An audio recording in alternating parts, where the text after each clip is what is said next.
Welcome to the Resources Roodhouse. I'm Wally Graham, and today I'm joined by Dean Tuck, Managing Director of Dreadnought Resources. Now, Dean, things have been happening exponentially with Dreadnought of late, particularly at your the Yin deposit and within the Mangaroon project.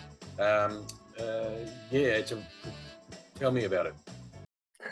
Yes, Wally, it's certainly exceeded expectations. Our first drill holes at Yin have produced some of the thickest and highest grade intercepts that the Gifford Creek carbonatite complex has seen in over 14 years of exploration. Right next door to Hastings, who's the next rare earth mine going into production. So it's a fantastic B with great neighbors. And we've been, since those first 6 holes, we have continued drilling. I believe we're up to over 100 holes now. And so while those first assay results have come through, we didn't stop at that point. So we have an avalanche or a tidal wave of news flow coming on the back of Yin, as we've not only completed the first pass drilling, which has shown that the thick ironstones mineralized with rare earths extend over 3 kilometers. Important to state that that's open in all directions. That's just the first 3 kilometers that we had cleared to drill. And we've now started doing the infill drilling at Yin to show that that can produce a nice resource.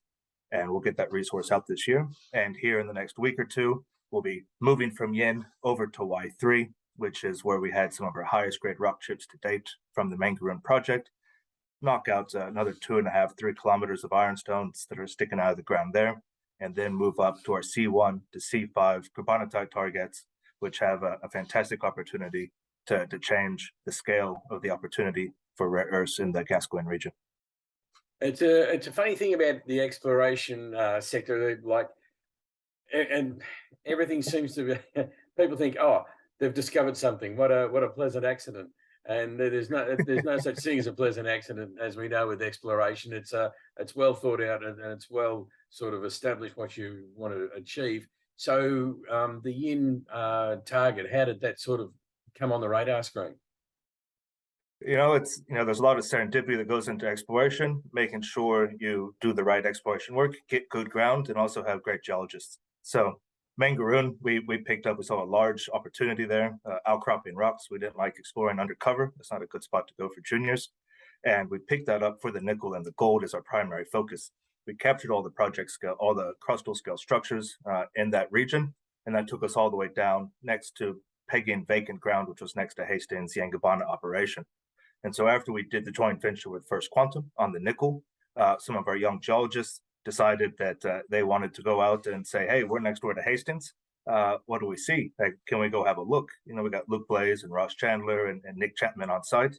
And I say, guys, yep, more than happy to go have a look, but you need to go have a purpose, look with the purpose. So exploration is about giving these guys free rein to go and pursue things, but also make sure that there's constraints and something to go look at. And that's really the purpose of exploration. And because Yangibana had been so well studied for decades, it had a very simple exploration criteria. It sticks out of the ground. It has monazite, so there's a radiometric signature associated with that, and it looks like an iron-rich gossan, so you can see it in the imagery. And so we reprocessed the available government data. At that stage was 1990s, 500 meter spaced, really wide-spaced data. And one of those flight lines just happened to go straight across the top of Yin, looked at that radiometric anomaly, looked at the rocks, went out there and kicked it, and the first outcrop they came to had 12% rare earths in it.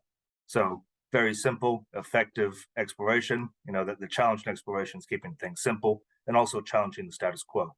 Until our guys went out there and stepped over that ground, the academics, the GSWA, and the other companies in the area all thought the mineralization stopped the Lions River Fault.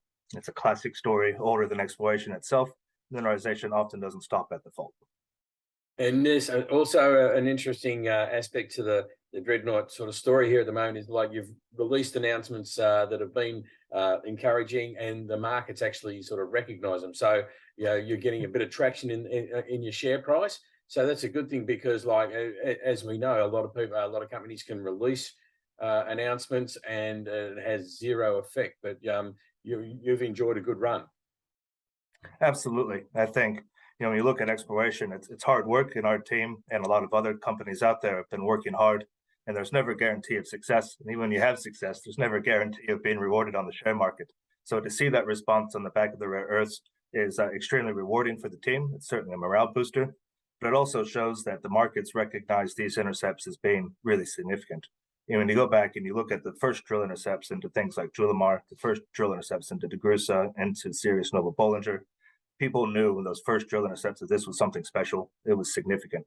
And I think this first line of drill holes over Yin have exceeded expectations, and people have recognized these as some of the most significant drill intercepts we've seen for rare earths in a long time.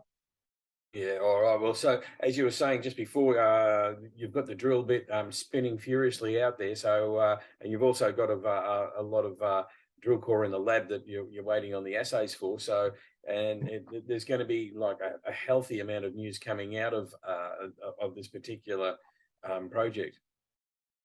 Absolutely. I'd say there's a tsunami of news flow coming. I'm going to be very busy writing announcements. We have, I think we've put up over 100 holes now at Yin. We have 8,000 samples plus more arriving every single week at the lab. So there's going to be fairly consistent news flow coming out on the Yin rare earths. And then we're going to move to Y3. There'll be news flow on the back of that. That could turn into a new discovery as well. We like to use the word discovery in the back of 3 drill intercepts. So we'll save it until we put drill holes into it. And then we'll move up to C1, C5, potentially more discoveries there. And then in the background, we've really only touched on a small fraction of these radiometric and outcropping anomalies. And we have another 66 to 100 of these other anomalies within our project that the guys are out there right now looking at. We've added 3 new people to the company. We have Claudia Tompkins and Lucas, who are top graduates from ANU, have joined us this month. And Leah Dawson, who worked with us previously at other companies, is coming back on board to help with Central Yilgarn. And so we have another team out in the field that's just going through and looking at all these regional targets that could turn into the next Yin, the next Y3. So it's important to point out that while Yin's extremely exciting, it's really just the tip of the iceberg for us.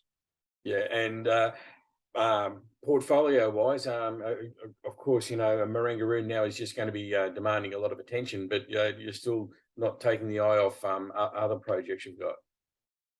That's right. So with the Kimberley, we still have some news flow coming out on the remaining auger samples from Taraji, looking for Orion's friends.